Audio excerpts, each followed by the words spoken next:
Wata kotun majistare a Bauchi ta ba da umarnin tsare wani fitaccen malamin addinin Musulunci na jihar mai suna Sheikh Idris Abdulaziz Dutsen Tanshi a gidan yari.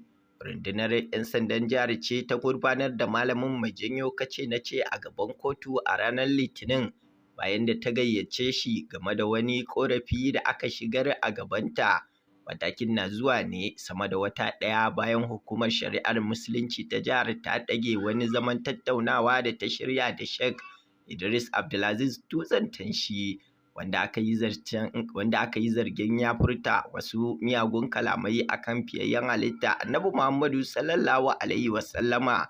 Sai dai malamin da wasu magoya bayansa sun musanta zargin, suna cewa kalaman Sheikh Idris Dutsen Tanshi ba munanan lafazi ba ne ga fiyayyen halitta.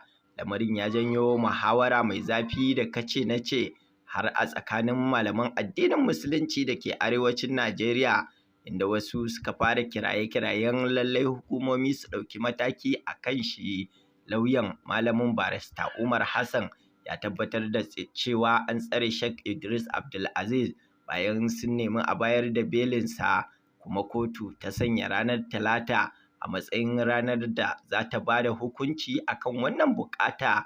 Lauyan malamin ya ce ƙungiyar Fitiyanul Islam ce ta shigar da ƙorafi gaban 'yan sanda, abin da ya sa suka gayyace shi zuwa ofishinsu, inda ya ƙara da cewa ƙungiyar ta zargi Sheikh Idris Abdulaziz da munana lafazi ga fiyayyen halitta Annabi Muhammadu, kuma suka buƙaci a ɗauki mataki a kansa. Lauyan ya nanatawa BBC cewa malamin ya sha musanta wannan zargi da ake yi masa. A cewarsa tun makon jiya ne ya kamata malamin ya amsa gayyata, amma sai ya aika wa 'yan sanda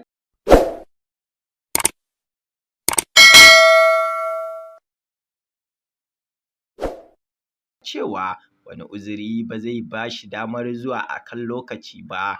Sai kuma Sheikh Idris, na'ibin Sheikh Idris Abdulaziz, ya shaida mana cewa tun karfe 10 na safe suka isa ofishin 'yan sanda don amsa gayyatar da aka yi wa malamin, kuma daga nan sai aka karanta wa Sheikh Idris Dutsen Tanshi korafin da aka kawo gaban kotu game da shi, zargin da malamin ya musanta. Kamar yadda Sheikh Idris ya ce, a cewarsa don yadda su suke cewa wai zagi malam yayi, ya ce ba zagi bane, sai ya musu bayani.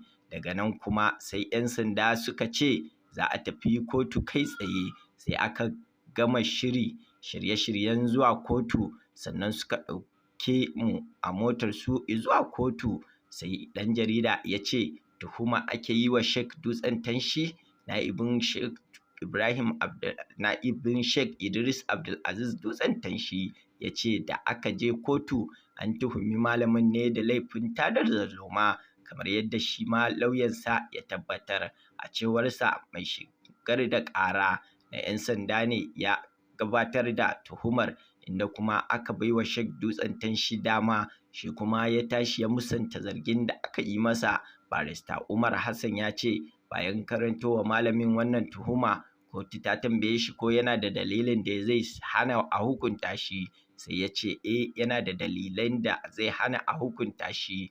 Wannan maganar da aka faɗa cewa ya tada hankalin al'umma ba gaskiya ba ne. Ya faɗa haka a gaban alƙali, in ji barista Umar.